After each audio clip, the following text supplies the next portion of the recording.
Welcome to Inspire Awards Chats with our 2020 honorees. With COVID-19, we had to postpone the big 10th anniversary in-person celebration of our community to May 2021. Meanwhile, we are taking some time to introduce you to these wonderful and inspiring community folks, businesses and organizations until we get to celebrate them together. My name is Antoine Elhashem, and I am the president and chair of the board of the Inspire Awards.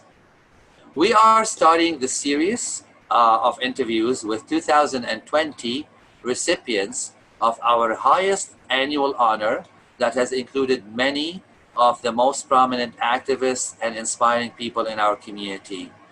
They are the recipients of our Lifetime Achievement Award. Notisha Massaquoi and El-Farouk Khaki. Welcome, guys. Thank you. Thank you. I'm going to start with you talking about you first. Notisha, why don't you get us going? Let's start with talking about your work in relationship to your nomination category and your nomination. Well, I always get nervous when I hear lifetime achievement because it is well deserved. It is very well deserved. Signifies age. That's a good point. Well, you've done a lot in a very short time. So yeah. My 30 years on this planet, but you really realize how much time has passed and how things have changed. My work has been very much at the beginning of working with African queer communities in Toronto, and especially working with Africans in Partnership Against AIDS, which was the first organization where I got to do that work. I was the first staff person. We were just starting this organization in the city to address the HIV crisis in the 80s.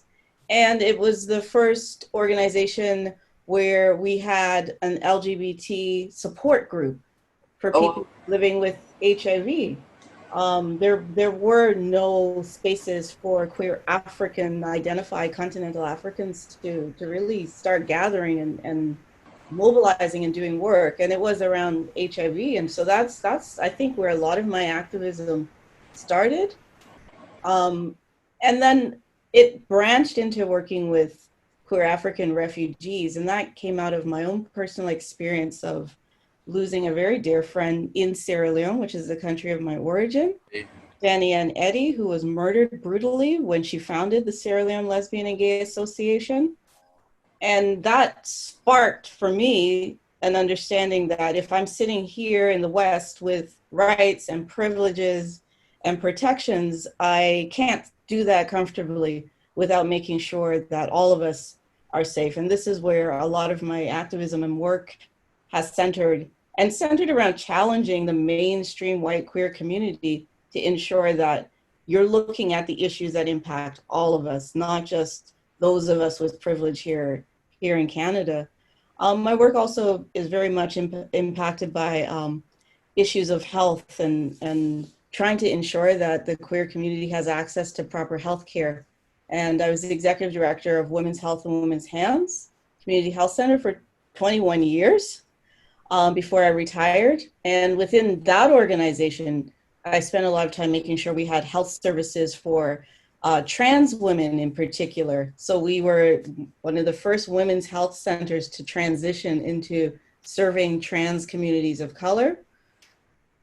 And making sure that we had queer staff who were healthcare providers and providing excellent service for the queer community, those of us who identified as Black and racialized.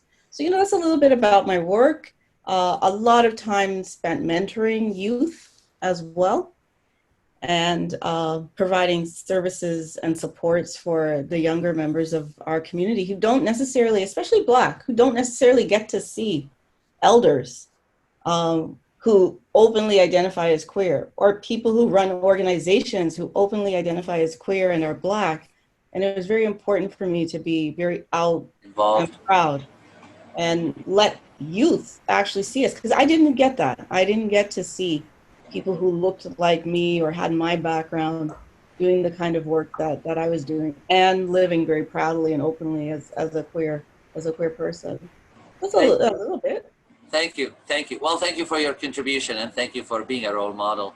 El-Farouk, I uh, lost the question. I got mesmerized by tell and us about your work. Why do I know why you were nominated and you're a recipient, but why do you think you were nominated? What was your work?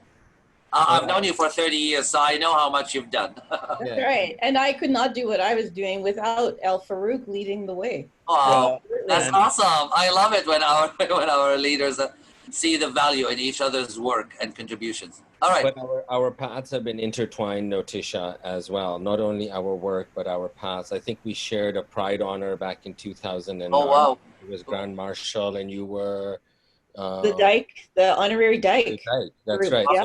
So we shared that. You were first staff person of APA. I was chair of APA some years later for a period of years. That's right. Women's Health in Women's Hands holds special dynamism and interactions for the two of us as well. So why am I here? I think I'm here because somebody nominated me. My work many years ago started in doing Muslim work, but this is, when I was still a closeted teenager. I look back at my pictures and I go, really? Were you closeted? But, anyway, constructs. Yeah, really, you were closeted when? Not when I've known you at all. But, my work, when I came to Toronto in 1989, shortly after that, I started Salam as a social support group for lesbian. I remember that event. Yeah. Yeah. And at the same time, shortly after that, I helped create an organization called Min Alak, which was a Muslim organization as well, but inclusive of people of all genders and orientations. It wasn't quite framed that way because this was like back in 1991 and our language was also different. And in 1993, I went into private practice as a lawyer, and I focused my practice on doing refugee work. It's the kind of work that resonates. I never really wanted to be a lawyer, and it's happenstance and stumbling and economic necessity that sort of ended that has put me on this career path. And so when I came into law, I wanted to do something that also resonated with my anthropology passion and my own experience of displacement, because my family is from continental Africa. Of Asian descent from like 4 or 5 generations at least. And we have a history of being displaced in the post-colonial Africanization of some of the former Commonwealth countries that resulted in us coming to Canada. We came here as immigrants, but really we were refugees because we had to flee Africa for our lives. So I go into refugee law, and it's around the time of Campaign for Equal Families. And ironically, just yesterday or the day before, I stumbled onto a little video clip from 2002 that Nancy Nichol had put up on Vimeo when she was doing interviews for some of her docs. And so she had put out this video clip about me talking about immigration and same-sex couples and sponsorship and the double standard or the injustice that's being that was taking place at that time, because our relationships weren't formally being recognized. Even though Canada was farther ahead in somehow recognizing our relationships, there were still barriers. I got connected up to Campaign for Equal Families, ended up doing a whole bunch of LGBT refugee claims, started with gay men, mostly Latin American gay men. This is why I think of us as global citizens, right? Because we end up in one place, we start out in one place, we stumble along all around the world in one way or the other. I ended up learning about Latin America, absorbing Spanish, hearing it more often in a day than I would hear English. Started out with gay men, then trans women, and then lesbians and bisexual folk. Then came the people with HIV, or some of my clients started testing HIV positive, so I had to deal with that. And back in those days, there was no consideration of HIV or AIDS as a human rights issue. It was simply a medical issue. The fact that people were being killed, like actively, not by the virus, but by people's prejudices and the stigma and the discrimination.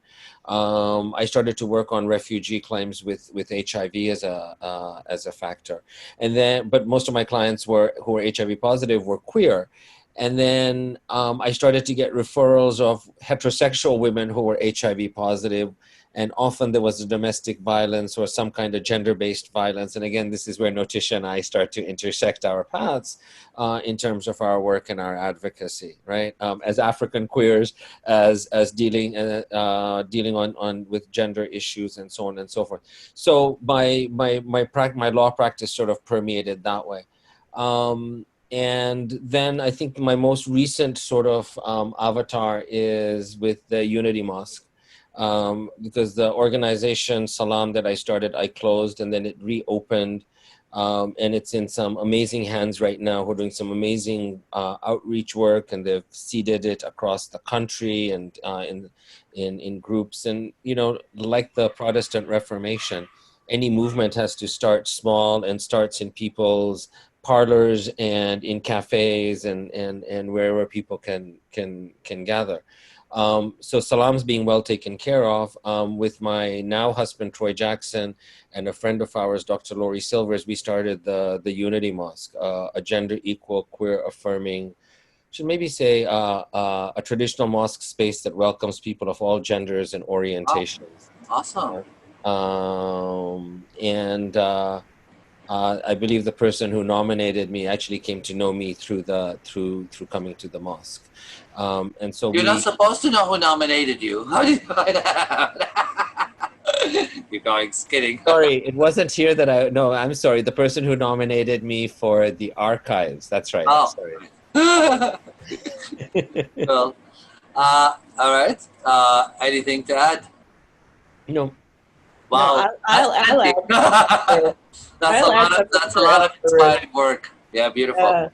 I want to say that El-Farouk, you're being modest, because when we were working in HIV and just starting, El-Farouk was the only lawyer who would take our clients who were HIV positive in Africa. Wow. He was the That only is so awesome. And even did pro bono work at Women's Health, Women's Hands. Most of our clients are clients that no lawyer will take, and El-Farouk has been that lawyer who has stood up in our community and has been there for us. He's helped me with some advice legally along the way, and never said he's very helpful. Okay, we're gonna keep singing his praises. Let's our greatest accomplishment, though, I think, is that we are parents. And is a beautiful thing to add. I love it. Good for you. That we are queer parents in same-sex relationships, raising Black children with African identities in North America. Thank you.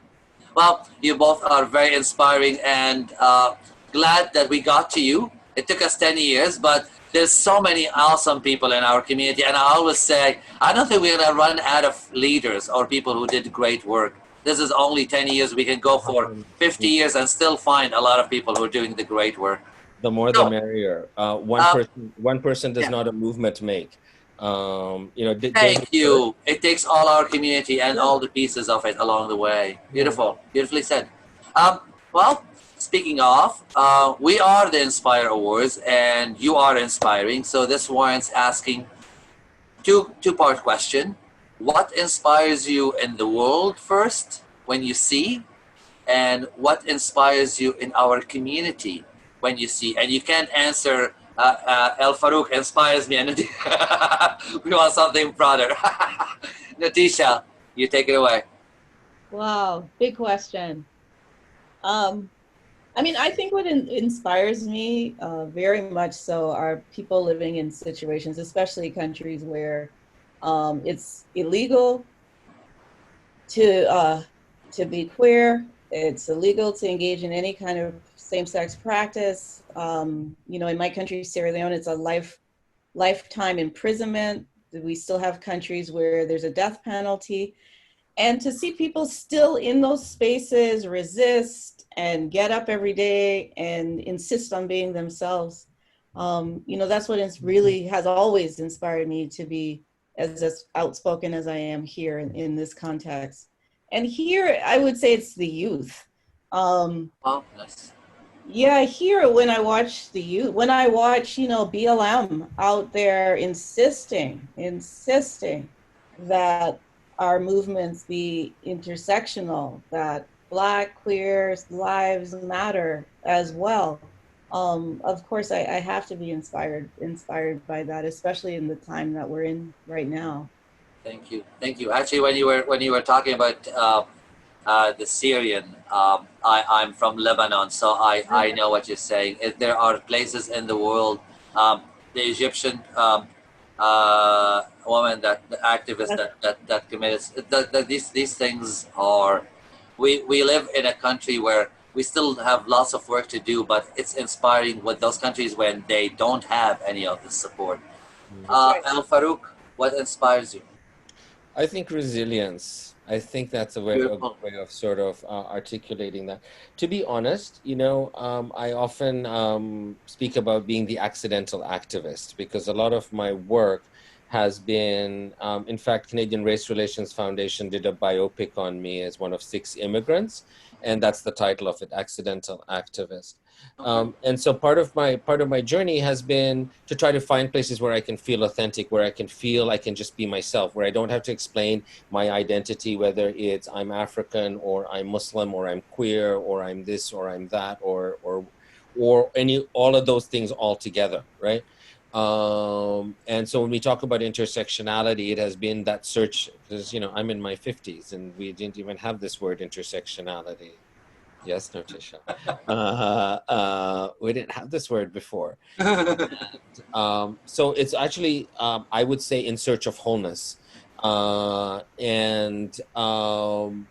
then in that search, I have been blessed to cross paths with all kinds of people. And so when I talked earlier about my refugee work, I started out in Latin America, then went into the Caribbean, had a whole bunch of folks from Eastern Europe, including the Kosovars who were fleeing ethnic violence, and the Colombians who were fleeing not sexual orientation issues, but paramilitary and guerrillas, to folks in Africa, all kinds of issues, whether they're tribal or HIV or domestic or sexual orientation.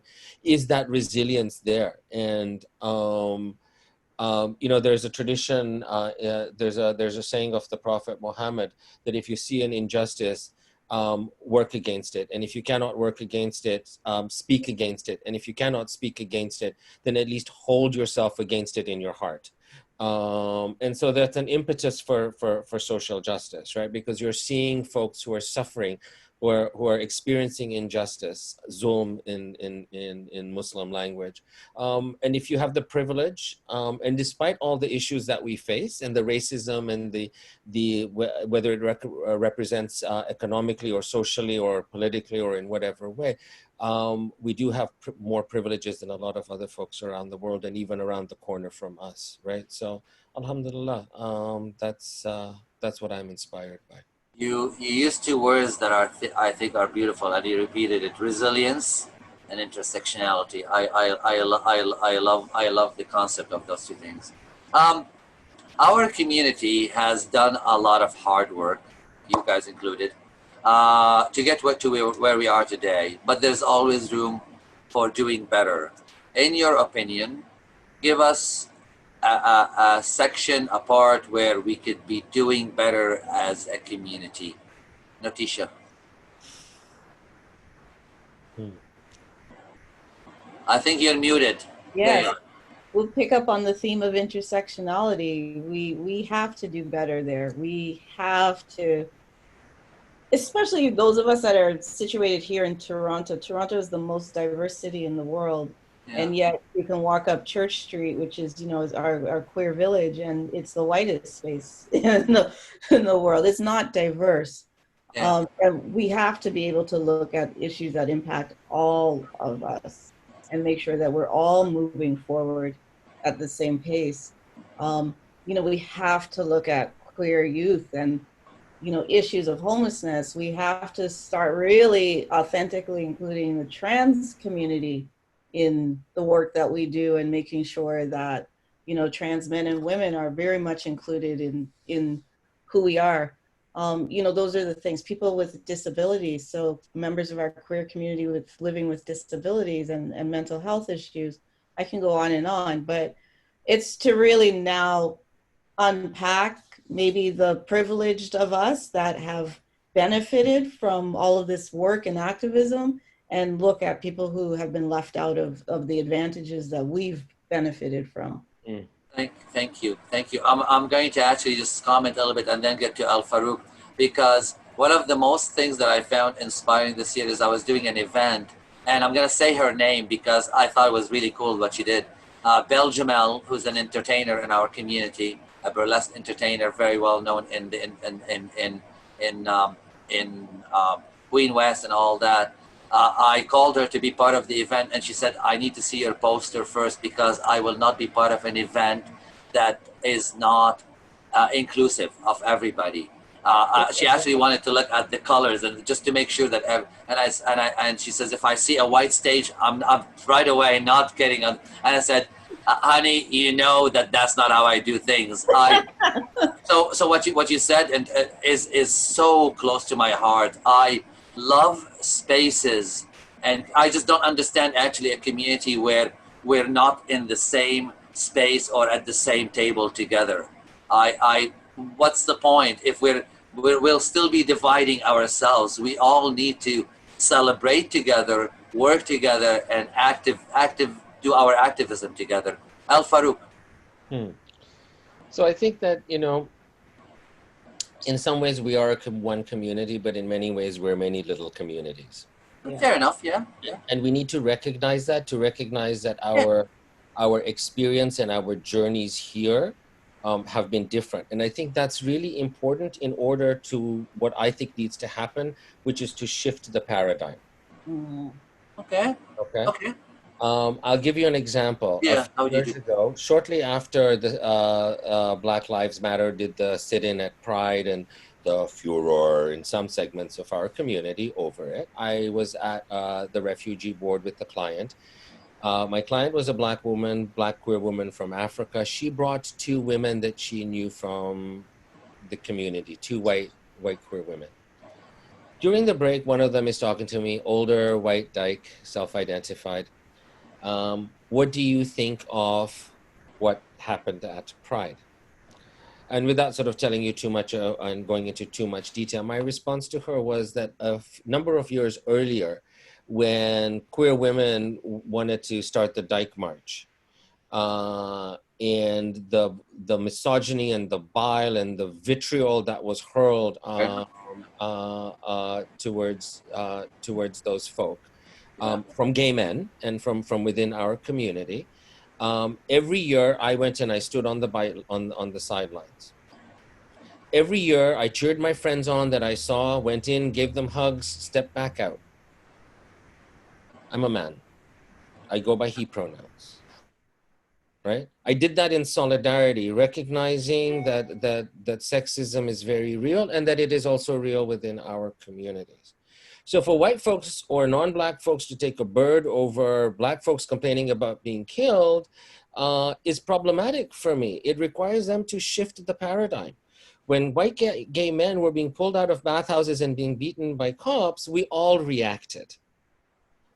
Where are you when folks who are queer but don't look like you are experiencing the same and different kinds of violence?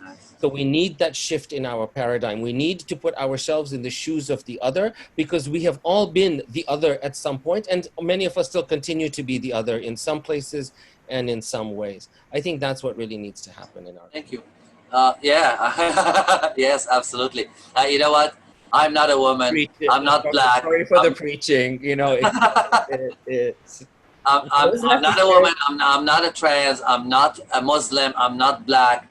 I have to listen to your experience, and I can't override your experience. I'm Eric. You don't know my experience. We all have different experiences, but we have to listen to one another, and we have to appreciate that what they've gone through, that belongs to them, and we need to appreciate that and allow them. So beautiful. I love where we're going with this. All right. Well, celebrating people. Why do you think the Inspire Awards, or any awards really, is an important initiative or something to do? Why is it important to celebrate others? Notisha. Well, I'm always ready to celebrate others. I'm not usually good at celebrating myself. I'm very modest and shy in that respect. Well, that's why we're celebrating you. Yeah. No, it's extremely important. It's extremely important because I think anyone who belongs to a community that does not, that has had to live in the margins.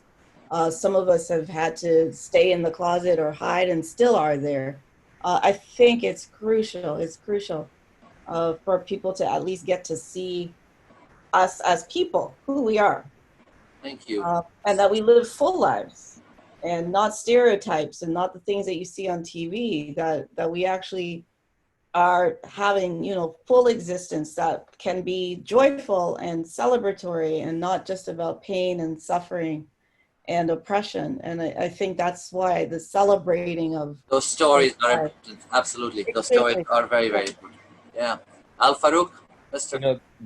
What Notisha's just shared with us, I think ties in really well. For example, with my clients' experiences, my clients who come from other parts of the world, who have to live their lives as a lie every single day in order to stay alive. It's something that Troy and I experienced when we went to Mecca for pilgrimage, when we go back to East Africa to Tanzania, where I come from, or to Kenya to visit my aunt. But what they see is the images and the representations on the internet. Yeah. And it becomes a source of inspiration and hope for people that change is possible, that a better life is possible for them. So inshallah, I'll be 57 in a couple of months. When I was growing up, there were very, very few queer, let alone of color, images. Stereotypes, if there were images, there were stereotypes.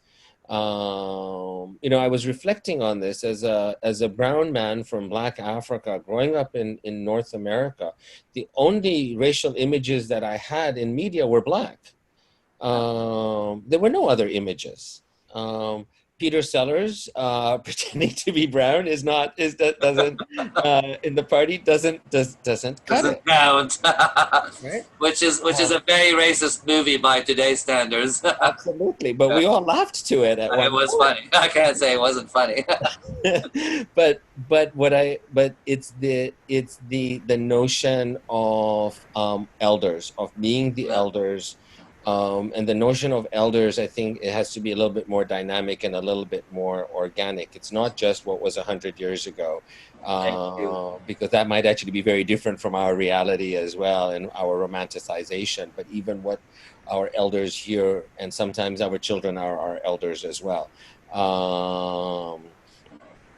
But it's this notion of hope, of inspiration, of possibilities. A lot of times I get feedback from folks regarding the Unity Mosque, young queer folk who are like, wow, I follow you here. I saw this, I saw that. I've been reading about this person and so on and so forth.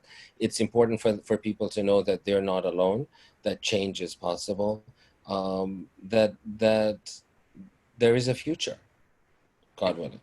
Yeah. You just lit some fire under me, because you guys know that I'm my daytime job is in media, and it always killed me the lack of representation in media. All us POC, if we are in media in the old days, it was either the butt of the joke, Yep. the criminal, the terrorist, the bad person, and I don't think that builds that is really destructive to our youth. I think we really need to insist on equal and proper representation in media. Well, thank you. Any last words before we say goodbye, and then I will tell people about a couple of things coming up. Notisha, any last words to the community, to the people watching? Thank you to the Inspire Awards. I think what you do is extremely important to celebrate our lives as queer people, and I'm very honored to be accepting this award with El-Farouk this year, who, you know, I'm not going to pretend I'm not neck and neck with him at the same age, but I can't imagine how we would have felt 30 years ago if someone had told us that we would receive a Lifetime Achievement Award. It's something that's quite unbelievable, actually. You are very, very welcome, and we are the last little piece of the puzzle. It's the work that you do and we are here to celebrate that work. El-Farouk. Very important. I'm very honored to share this with Notisha. You guys are awesome. I love that love. Our work is not over yet, so. Yeah. Thank That's what you. we want to hear. Yeah, we don't want to say somebody, you received the Lifetime Achievement, I'm retiring now. I've done it. I got an award. You know what? Our lives are political. It doesn't matter where we end up. It could be a little village in Costa Rica or in Barcelona or small town Nova Scotia. Our lives are political. We are political. Our work is never going to be done. So. Thank you. We love you guys. Thank you for all what you do. Thank you everyone for watching. I hope you enjoyed our time with El-Farouk and Notisha. And make sure we're going to have an event on September 18th. There'll be more information coming out. It's going to be a live event, a meet and greet with the honorees of this year. So check it out. Keep a lookout on the Facebook page. And we will see everyone next year on May 14th to celebrate together at the 10th anniversary of the Inspire Awards. Lovely, thank you.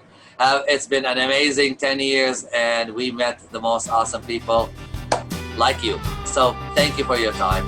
Have a great day. Thank you. Bye. Bye.